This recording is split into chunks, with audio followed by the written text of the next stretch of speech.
Good morning student. आज मैं आपके जो फिजिक्स की पहली चैप्टर में स्टार्ट करवाई थी आपके रिफ्लेक्शन और रिफ्रैक्शन, उसके लास्ट टॉपिक के साथ आपके सामने आ चुकी हूँ। अब मेरी कोशिश यही है, क्योंकि आपका दिसंबर बीत रहा है, तो मैं जहाँ तक मैं कोशिश करूँगी कि टॉपिक वाइज एक एक टॉपिक जो जो चीज़ें मुझे इम्पॉर्टेंट लगती हैं, मोस्ट इम्पॉर्टेंट, उसके अकॉर्डिंग मैं वन शॉट में लेकर आऊँगी वीडियो, जो आपके एग्ज़ाम के लिहाज से आपके प्रिपरेशन में काफ़ी काम आए। ठीक है। अब मैं स्टार्ट करने से पहले मैं आपसे इतनी रिक्वेस्ट करूंगी, जैसे हमेशा करती हूँ, बेल आइकन को प्रेस करना मत भूलिएगा। हमारे चैनल को लाइक सब्सक्राइब कीजिए। साइंस की दुनिया जो मेरे चैनल का नाम है, उसको ज़्यादा से ज़्यादा आप शेयर करो, ताकि लोगों तक इसकी जानकारी पहुँचे और जितने बच्चों को नीड है ऐसी क्लासेस की, उन तक ये क्लास पहुँच सके। ठीक है। अब मैं वीडियो स्टार्ट करती हूँ। कल मैंने आपको लेंस पढ़ाया था, सेम ऐसे ही था जैसे आपने मिरर में पढ़ा। मिरर टू टाइप्स के होते हैं, concave mirror and convex mirror.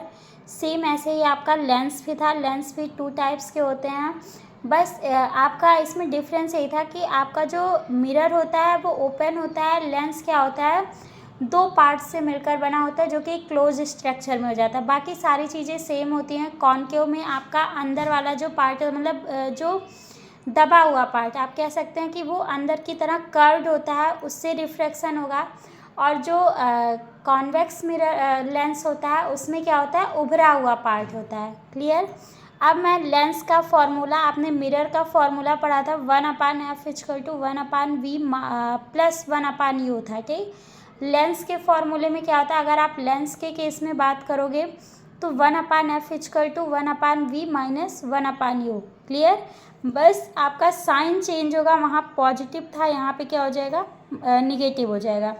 Same f=f, मतलब यहाँ पे क्या आपका फोकल लेंथ है। फोकल लेंथ क्या होता है, कर्वेचर का जो होता है वो आधा होता है। ठीक।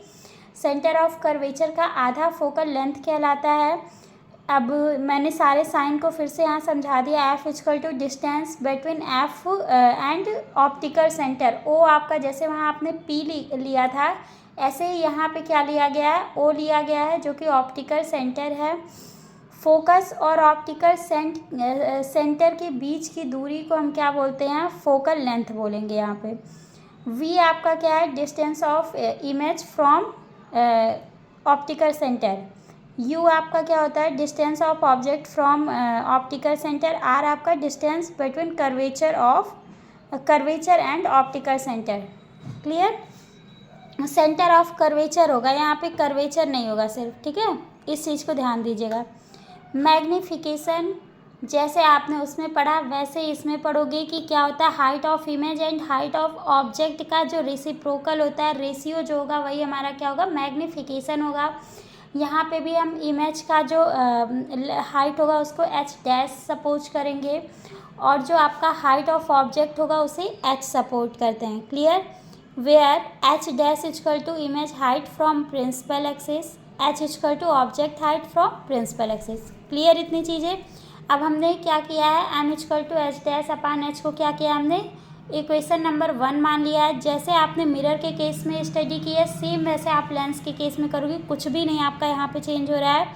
फिर हम इसको क्या करते हैं, देखो v आपका क्या होता है, इमेज का डिस्टेंस होता है, और u क्या होता है, ऑब्जेक्ट का डिस्टेंस होता है। तो क्या हम मैग्नीफिकेशन v/u सपोज नहीं कर सकते? क्यों सपोज कर सकते हैं, क्योंकि जो आपका h' है वो क्या है, हाइट ही तो है इमेज की, है ना, उसी की वजह से हमने सपोज किया। तो हमारा जो इसको सेकंड इक्वेशन हमने सपोज किया, इक्वेशन फर्स्ट और सेकंड को जब हम लोग मिलाते हैं तो क्या बन जाएगा, m=h'/v/u। ये आपका क्या हो गया, मैग्नीफिकेशन हो गया। अब यहाँ पे कुछ चीज़ें हैं जो मैंने उसमें नहीं बताया था, बट उसके और इसके केस में दोनों में सेम है। If magnitude of m is greater than 1, अगर m आपका क्या होगा, 1 से ग्रेटर होगा तो क्या हो जाएगा, इमेज इज़ मैग्नीफाइड।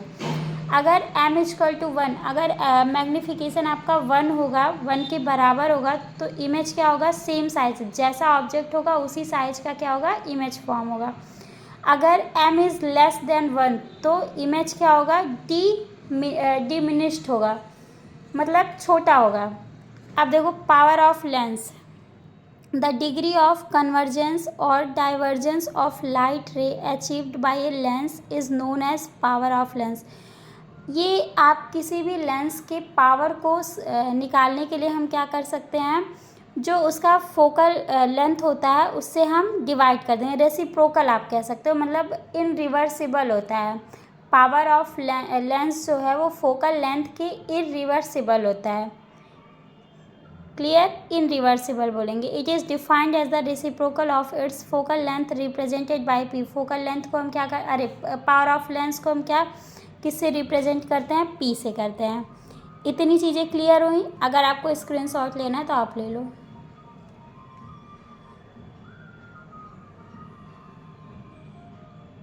ठीक है, अब आज की वीडियो इतनी है, जहां आपका चैप्टर ये पूरा फिनिश हो जाता है।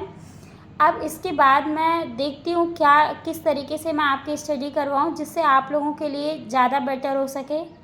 ठीक है, जाते जाते एक ही रिक्वेस्ट है, लाइक प्रेस करना बिल्कुल मत भूलिएगा।